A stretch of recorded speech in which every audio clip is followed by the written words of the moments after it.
Hi, everybody. I'm Brittany Lewis, a breaking news reporter here at Forbes. Joining me now is U.S. Senate candidate and Menda Mayor Christine Serrano Glassner. Mayor, thank you so much for joining me. Oh, it's my pleasure, Brittany. Thanks for having me on. Let's flash back. You joined me in September when New Jersey Senator Bob Menendez was indicted on criminal bribery charges. There has been an update, so I would love to get your reaction. He has Well, been. sorry, Go go ahead. ahead. No, you go ahead. I was just going to say it was only a couple of days ago that new allegations have come out that he took bribes. I don't know that it was directly from the country of Qatar, but definitely on behalf or to benefit the country. And although it's troubling, it's not a surprise. Certainly not a surprise in New Jersey because people have known of his behavior for long before this time and even September when the allegations came out and he was indicted. The problem really is that's greater than just that are all of the Democrats that have supported him over the years, that have supported him even after the corruption in 2018. Many of them came out and re-endorsed him and made lots of substantial contributions to his legal defense fund. Even the governor's wife, thousands of dollars to his legal defense fund. So it's really a deeper problem, I see, than just his corruption and cronyism that has continued in New Jersey. It's the enabling or even perpetrating through other Democrats this behavior. And I don't see any difference between perpetrating and enabling, honestly, because it still just continues corruption. And that's what we need to clean up here in New Jersey is we need ethics, we need integrity, we need the seat to have integrity and for it to mean something here in New Jersey.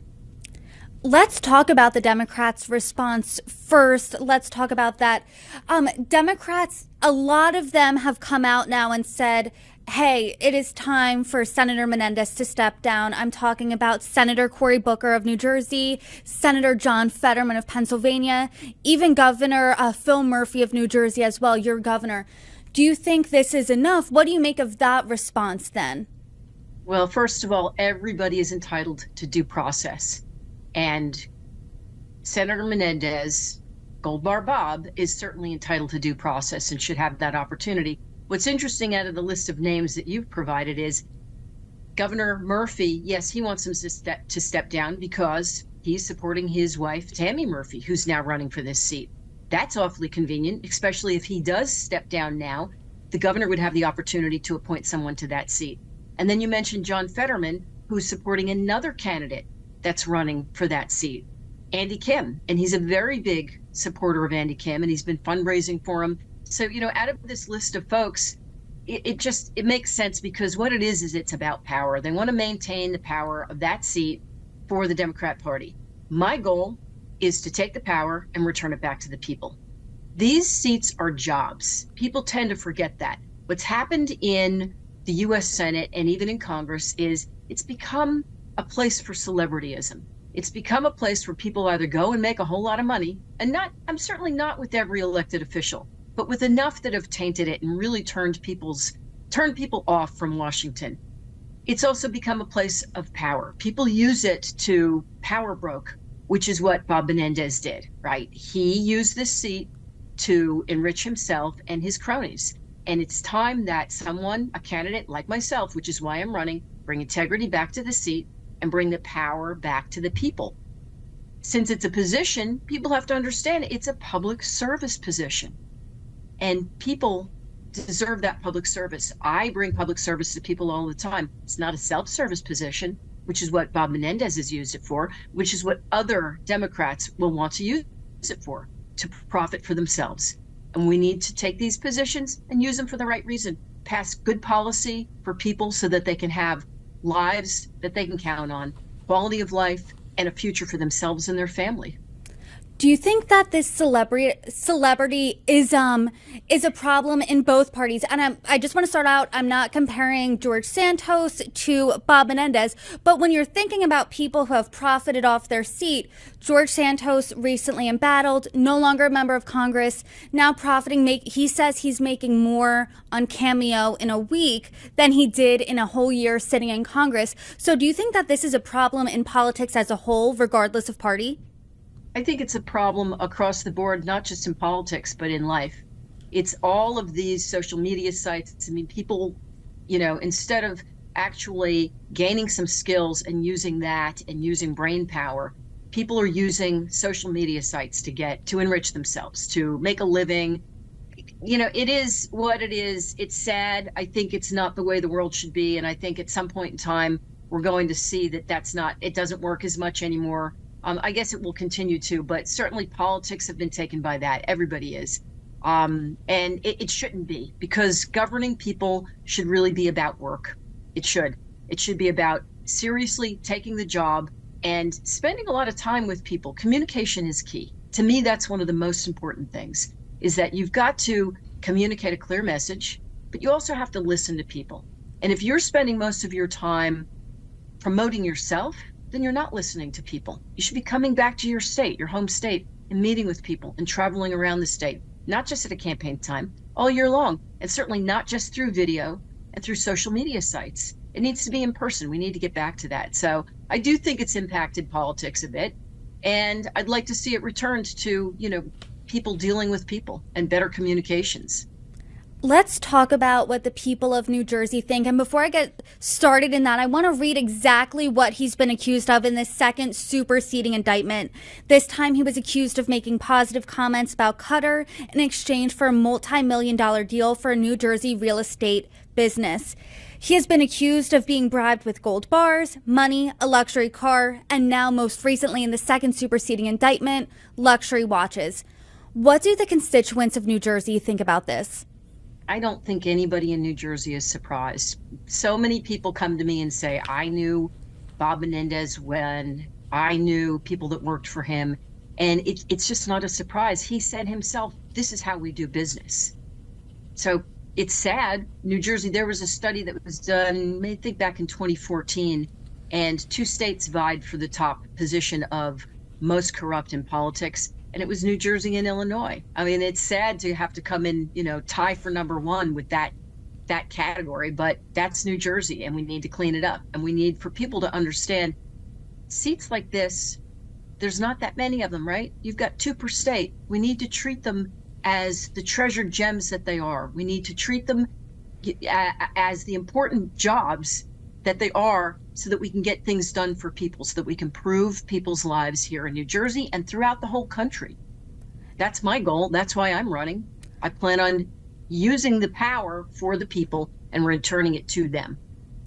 That's a really refreshing take. But if you look back at 2018, this is after his first trial. He won by 54%. So why do you think he won for re-election if the people of New Jersey now are sitting here in 2024 saying, hey, I'm not really surprised by this?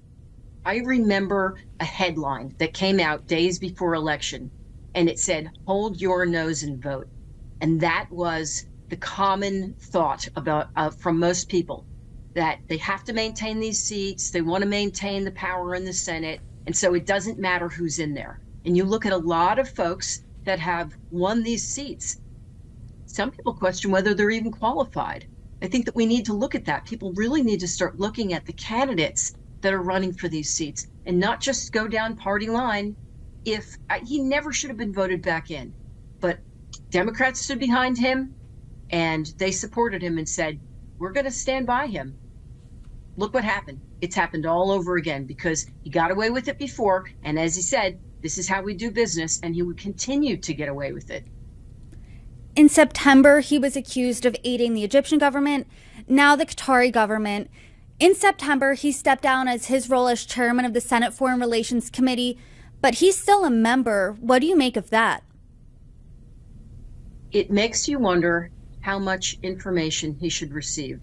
With this new indictment, it says that the span of time that this is covering with Qatar was from 21 to 23. So at what point in time did he step down, and was he still trying to benefit them through illegal means? I think it's very interesting that as the chair of the Senate Foreign Relations Committee, he's now accused of taking bribes to benefit Qatar. And yet Qatar is the country that has been hosting and protecting the leadership in Hamas. This is extremely important information, critical safety, security information that he's been privy to. And yet he's been able to use it to benefit himself. I think that's the bottom line. That's the problem. So you have to ask yourself, beyond benefiting himself, has there been any security damage that's been done to this country? It's possible. It's something that we certainly don't know. I hope that the Justice Department is looking into this and they're able to make sure that whatever information was transferred and whatever information he provided them is not something that puts us in a vulnerable position in this country. I do want to note he continues to deny any allegations of wrongdoing, and his lawyer reportedly said that he believes the new allegations, quote, stink of desperation. What do you make of A, the denial of wrongdoing, and B, that response? Well, I think that it says it all. Obviously, he must be a desperate man to go to these measures, but I just don't think it's unusual. I think he got so used to doing business like this that this is just how he does business, and other people accepted that too. And that's where I want to get back to, really, the enabling of this. I think that enablers are just as guilty, honestly, just as guilty, and should not necessarily be running for this seat to continue the power and continue this corrupt behavior. That, to me, is what is most troubling about this whole thing. It's time that we make some changes, and it's time that the voters take a look at the candidates. Look at the candidates' background. Look at what the candidates have delivered. Take a look and see, what have they done to contribute in life? What have they done to contribute in our communities and in New Jersey? And when you see that, you're going to start to make different decisions. You're going to start to realize that when you are just voting party line, doesn't necessarily mean that it's a benefit back to your state. I've even had people question, what exactly has Bob Menendez done for this state? People can't even name anything. So I think it's time that people have to start looking at politics differently, and they have to start voting differently. And it's one thing to have an allegiance to your party. It's another thing to vote for somebody who's out and out just a crook. What is your strategy then for getting those Democrats? I did not see the headline in 2018 saying, hold your nose and vote. But what do you say to those Democrats that perhaps are saying, I don't want to vote for this, but I want to support my party? How do you get them to flip? Because as you know, a Republican hasn't won a Senate seat in New Jersey since the 70s. So what's your pathway to victory here? Well, simply enough, even in my own town, when I run for mayor, I win with 60 to 63% of the vote. And that means that I have a certain percentage of Democrats that are voting for me. I am no nonsense. I am an honest person, and I just put it out there. I go and meet with lots and lots of different people, not just from one party. And I will be doing that all year long.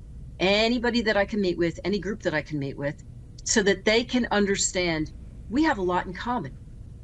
I want the best for them, their families, for seniors, for young people. I mean, look at a state like New Jersey. The young people grow up here, go to college, and then they can't get jobs and stay here, or they can't afford to buy homes here. So they have to go to other states. My goal is to reverse that and to let people know that I will be working hard, and I will be coming back to speak with people on a regular basis, to continue to tour the state, to go and meet with everybody. And hopefully they will give me a chance. They will give me an opportunity to show them that I really, I care about everybody, and that's what it's about. And it's about passing good, solid policy to help people with their needs. As you know, we are officially in 2024, officially in the election year. So I am curious, what's next for your campaign? So the way it works in New Jersey is you need to win all 21 counties, or the majority of them. And so it's a lot of groundwork, which I've been doing for months. It's a lot of meeting with county chairs, county chairs, municipal chairs, meeting with county committee members, because that's the first step in New Jersey. And I'm getting tremendous response from people. They like what I have to say. They're free to speak with me about their opinions. People come up after I've spoken all the time, and we debate something, and they go away and they say, you know what, I'm glad that you're open-minded and that I see that we have this opportunity to speak, and that's my goal. So that's the biggest thing, is that. And obviously for every candidate, it's raising money, so we're always looking for whatever support we can get from anybody.